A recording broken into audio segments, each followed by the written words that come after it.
Hey Outliers, we're back with Joe Percoco of Titan for a quick bonus interview. And in this short episode, Joe shares some of the habits, figures, books, and life lessons that have helped propel him to the top of his field, including why he focuses on candidates' Y intercepts instead of the slope of their growth curve when hiring, and what both of those terms mean. How he audits his calendar each week using a green, yellow, red framework to make sure that he's spending at least 90% of his time on his highest priorities. How Titan uses what they call a T-shirt ROI assessment when deciding on priorities and what to work on next. And Joe shares some of his favorite books, including 11 Rings by Phil Jackson and The Score Takes Care of Itself by Bill Walsh. Let's dive in with Joe Percoco. Okay, Joe, welcome back again. I'm super excited to talk about habits, tools, and a bunch of just how you show up as your best self. So thanks again. So first question, I always want to try to connect the dots between what we were talking about in our previous part of your interview and what we're talking about here. And I thought one really interesting angle to explore here was, what have you learned and applied in your own life and your own work from studying some of the world's greatest investors? And that can be everything from the importance of reading, the importance of time to yourself. I'm just curious, what kind of insight have you gleaned that you've applied? Most important one, you get a lot of like inconsistent stuff. And it's like, okay, I'm going to piece it together because these two things say the exact opposite. One of the few things that's remarkably consistent is mastering your most important friend, which is the little voice inside of you.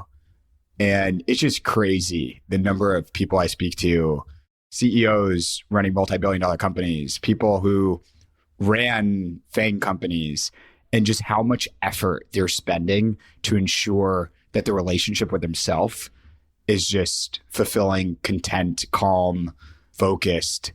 And it seems just like consistently a lifelong journey. And so for me, a lot of this stuff I've started to do over the last 6 to 12 months have been just related to that and just like really watering that relationship. Can you give any examples? I know for some people that's journaling. I know for some people that's like more solitude or meditation. What does that look like for you? I'm so bad at that stuff. I like that answer. That's great. I'm not even going to try to pretend, maybe other guests do, that look, I like meditate for 30 minutes at 6:30 in the morning, and then I have my avocado toast and coffee, and I've already journaled by then, because that is so not me. And it's still 6 a.m. And it's still 6 a.m. and clock goes backwards. That is not me. And so I can give a very real sense for like, look, all this stuff is exceptionally important, but it's often quite difficult just given the daily routines of life. And so for me, what I've tried to realize is just, how do you foster good habits without having to make necessarily drastic changes? And so one of the most important things I do, I have an 8-minute walk to work. We have our office based here in Soho. I live in the West Village. So I just walk down Prince Street, and just like literally walking to work and just like being grateful that I am on a meteor going around the sun, and I happen to be born on like the one planet that's like an oasis, and I'm going to die in a blink of an eye. And we should probably have a lot of fun with what we're doing. We should try to make a really big impact on this meteor before we're gone. And other than that, not much else matters. And that's like sort of the attitude I walk into work every day. That to me is like my meditation, my mindfulness. I do other things we could chat about, but like in short, it's very much a whatever mindfulness for dummies approach. I love that visual, just visualizing you walking down the street, thinking about all those things every single day. Yeah, no joke. Actually happens. I want to talk next about kind of standards of performance. And I think I was really curious because we spent a little bit of time in the last session talking about the bar that you have for people that you bring onto the team. And clearly, especially from your background, we talked about your experience at Goldman Sachs and at McKinsey and kind of the standards of performance there. So feel free to answer this question in regards to Titan, in regards to you, but I'm curious for you, what are the non-negotiable standards of performance of just how you want to show up, how you want your team to show up? It can be summarized very simply to will, skill, and cultural fit. Non-negotiable. Your will is just Olympian. You have a drive to just put a crater in whatever you're working on. A lot of people use the term killer or like hustle, drive, etc. That truly is for us just probably the most important bar. And what that goes to is just the idea of y-intercept versus slope, which I train a lot of our internal people on this subject internally, which is all else equal, we would prefer someone who had a much lower y-intercept with a much higher slope. And because that's like you're making a bet on time with them, that with training and care, they are going to be next level at their job. I'll give a shout out to, I was interviewing for people with 5 to 7 years of design expertise. We ended up bringing a kid named Kyle right out of college, beat out every other candidate hands down. If one were willing to look through the fact that he didn't have precisely the y-intercept of experience, but his slope was incredible. The other things, skill, obviously you could measure for one specific role. And then cultural fit is just the idea that a job is almost like a matchmaking role. A lot of people are really great. They might not necessarily be great for us. And so how do we ensure that puzzle piece fits together based on our cultural values? Because there's no necessarily global maximum. This is the perfect company in everything they do. It's just a variety of local maximums and different flavors. And so that's a very modest one where I'm so honest in final round interviews saying like, hey, here's who we are. Why don't you share a little bit who you are? And let's see if we found a match. So like those three things consistently show up across like every person we bring on. Those are fantastic. And I love that framing of focusing on the intercept versus the slope. I've never heard it articulated that way. So you talked about, and I love your frankness and your directness, that you don't meditate, you don't journal every single day. But I'm sure there are things that you do every single day that help you show up as your best self. And it could be as simple as spending time in the morning, looking through your day, how you manage your time, how you capture your thoughts. Anything there that's worth sharing that you've really worked on and refined yet? I'm a voracious reader. I'm like insatiably curious. And just in terms of like the information I'm consuming. If I had any anxiety, it would be information anxiety. The more I know, the less I know. So I probably every week will have at least 2 to 4 hours of conversations with people exceptional in their field that are just like really wide ranging. And I have a note-taking tool I use, and I'm just writing the whole time during this convo. So I have this repository because my view is like best in class is offline. Podcasts, convos, books, people, you name it. This like thing called like best in class operating does not exist. You have to piece it together yourself. So in a way, that's like a very like journalistic function that I play every week, like a reporter. I'm here to find out what it is. I love it. I recently recognized, actually because of a journaling thing that my friend, another CEO, made me do, I'm a naturally joyous person. And the things that give me joy all have to do with movement and creativity. I bought a guitar, love playing guitar. I play a lot of soccer. I'm Puerto Rican, love dancing. These are the sorts of things that sort of just allow my brain or spirit to just go to a different place. And I can then look at Titan outside in. But yeah, like between these things, like that's a full week. It sounds like a very full week. Yeah, those would be the top two, I think, is just implicitly consuming information. Like I almost don't even need a calendar invite to consume it. It's already just like, I will consume hours of information this week. The one tactic I can share that's really been helpful is thinking about one's time, like green light, yellow light, and red light. I don't know if you've heard this tactic before. No. Every Sunday, I look at my calendar and there are only 3 things I need to be doing as a CEO. 1, making sure capital is there. So that's like fundraising and so forth. The second is determining where capital should be deployed. That's strategy. The third is ensuring that capital gets deployed where it should be deployed. And that's execution. Any task that doesn't fall into one of those 3 buckets is not green. And when I look at my calendar needs to be 90% green walking into any given week. It's so important, or else one can just end up spending their time with all the other tasks. And one of the hardest things is obviously saying no. So oftentimes they say my role is a chief editing officer. Like the Latin root of decision is to cut. And so I spend a big cutting exercise every week editing my own calendar.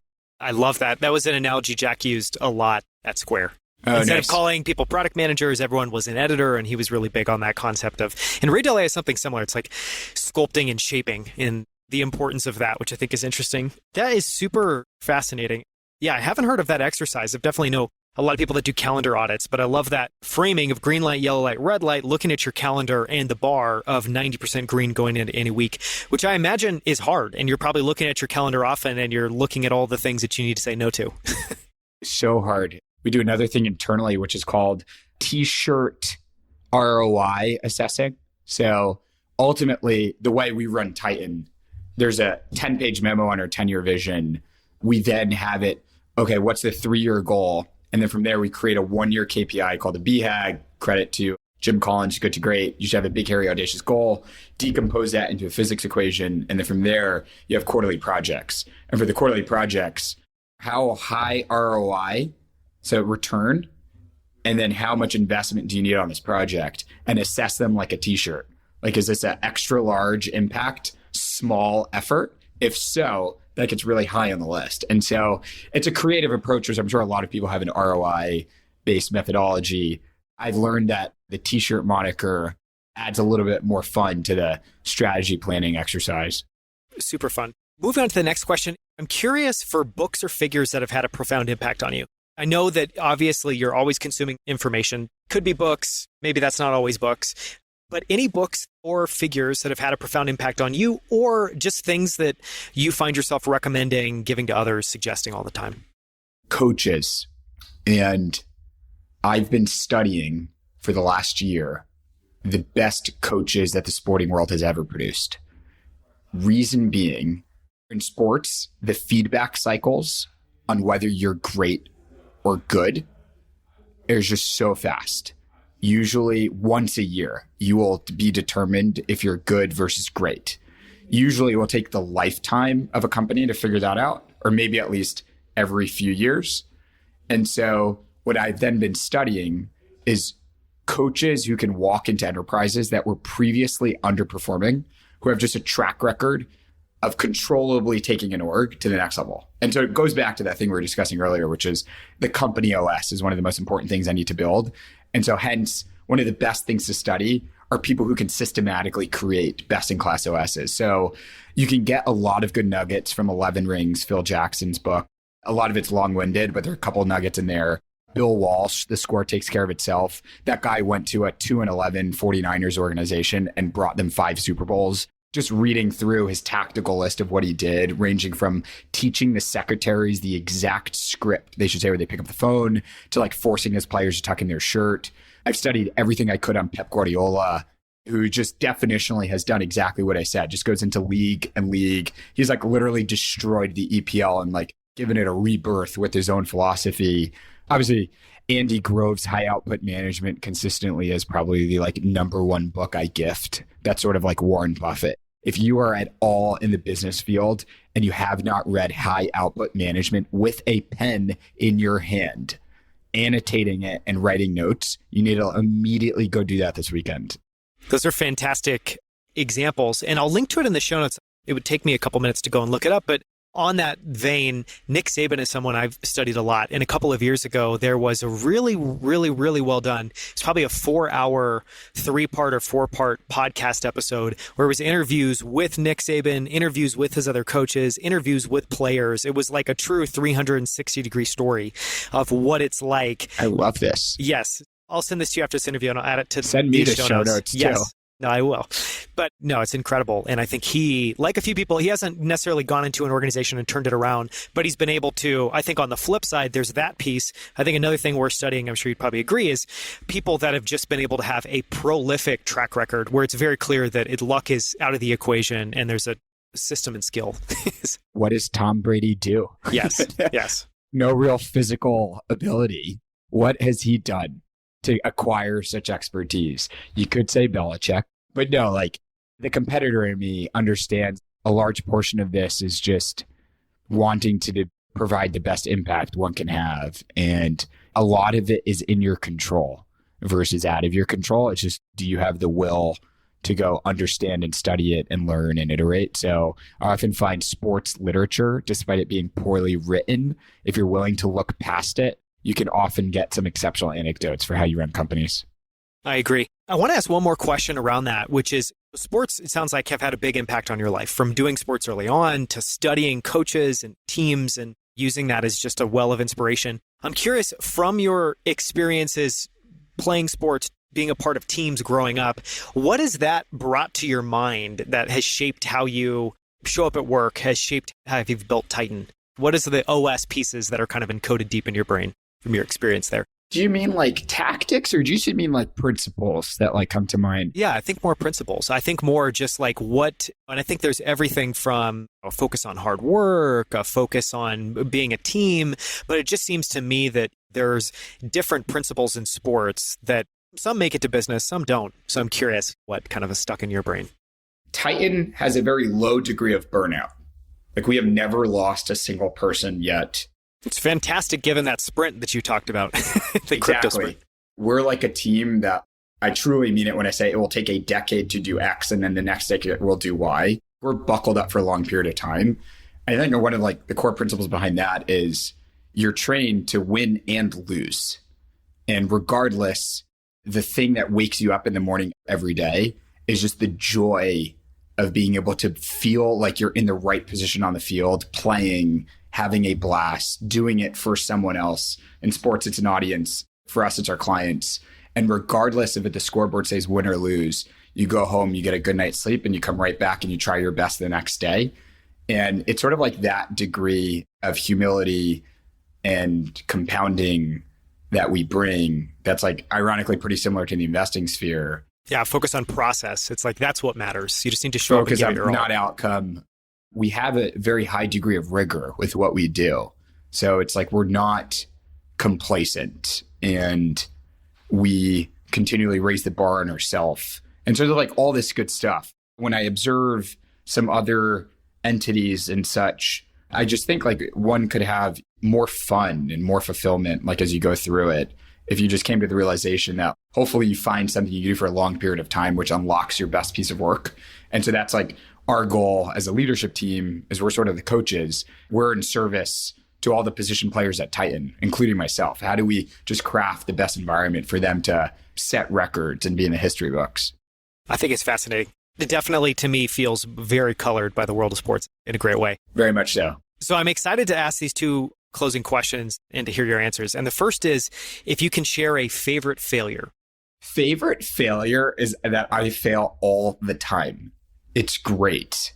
And in particular, look, I think like failure is definitely glorified to a degree. The goal is that you don't just fail consistently. Eventually, you provide successful impact to others. But to the degree you're able to royally fail and then royally succeed, that's like way better than just royally succeeding. It's sort of like the underdog story in a way.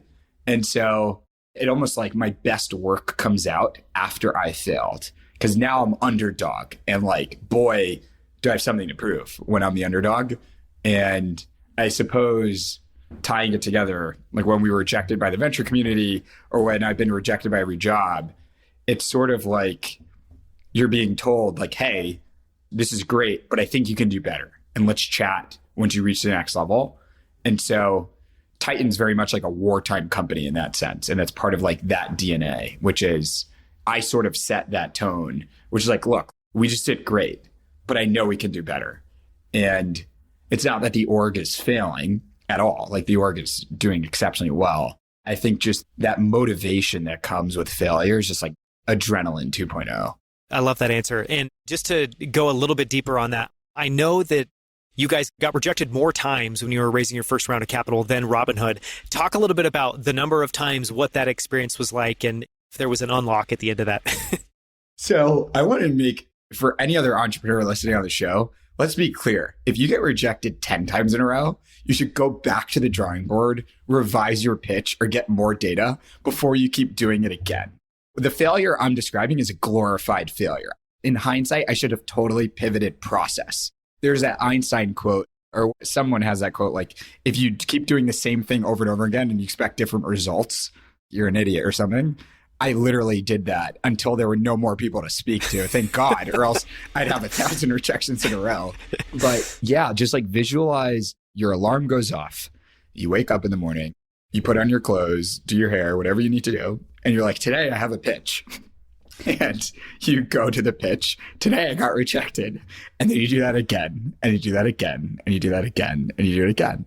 I almost look back and like, why did I not pivot process? And just, I guess I had stubbornness mixed with courage, mixed with like rebelliousness that I've since learned and gotten more maturity on. But like, nevertheless, It's a fun anecdote for Titan's beginnings, and one that I'm really grateful we had. We never will rest on our laurels. I know what it's like to taste death. I know what it's like to count every dollar. We had like 10 grand in the bank at one point in May 2018, debated shutting down the business. And just like that sort of like taste just doesn't leave you. It's just like always there. Yeah. And it sounds like that engages the underdog part of you that then sounds like maybe you've gotten a little bit more mature about that, but that then boots up this part that's like, I'm going to overcome this and figure this out. I ask in every final round interview still to this day, tell me about a time you're on a losing team. Like I ask it, and not because I'm biased and like, give me a list of your failures, more because pressure creates diamonds. And I know pressure times will come at Titan. I want to see, do you become worse or better? And like, what is that like? How do you bring others together?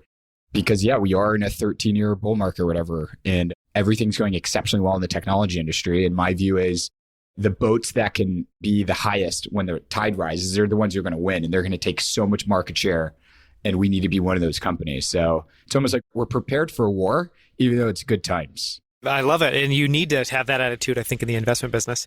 Okay, last question. What is your definition of success? Honestly, I realize I could probably have some like cute fortune cookie type thing. Again, I'm just thinking you're getting the scoop. I'm a very raw, honest, and authentic person. To me, the things coming to mind, impacting others in whatever way one can. So that whether it's a big way or a small way, living fully, minimizing regret, bam, you've done a great job if you did that for a long period of time. Those are like, to me, the variables that matter. I'm curious what yours are. Yeah, it's a really great question. It's hilarious because I haven't really articulated my own, but I think for me, the thing that's been resonating in my mind, and maybe it's cute, maybe it's not, but is that I think part of the definition of success, so there's a bunch of things obviously there. I think when your definition of success, you want it to be something that can include your family, your community, the people that you care about in life, because I focus, like you do, a lot on having an impact in work, but life is much bigger than that. But I think the biggest piece, honestly, and the thing that I've always returned back to that gives me just a ton of hope is this idea that you can always improve. And every single day is a chance to come back and get better at every part of your life, the areas that you're struggling. And I think really the way that I try to think about life is it's a pursuit to become my best self. And if I can achieve that, that will kind of unlock everything else. And the main mantra there is it's all about struggling well. Because I think I think any of us is maybe being a little bit disingenuous if we're saying that I think if you have big ambitions in life, there is going to be a lot of struggle. That struggle is going to show up daily, weekly, monthly, yearly. And I think there's two ways to think about it. And the two ways to think about it are struggle is something that means that you're off track. And I think the other is no, struggle is pointing the way to the ways that you need to improve yourself. And I've always just found a lot of inspiration from that perspective in life. For many different reasons, you can tell why I agree and really love that definition for sure. Well, this has been fantastic. Thank you again so much for the time. I think what you're building at Titan is super different than what's out there in the business. Super compelling. I love the vision of this ultimately being the conduit for anyone that wants to manage other people's capital to be able to reach kind of an audience, I think, that is interested and excited and wants to use that to unlock. So thank you so much for your time, Joe. Really appreciate it. Thanks a ton for having me. This was a lot of fun.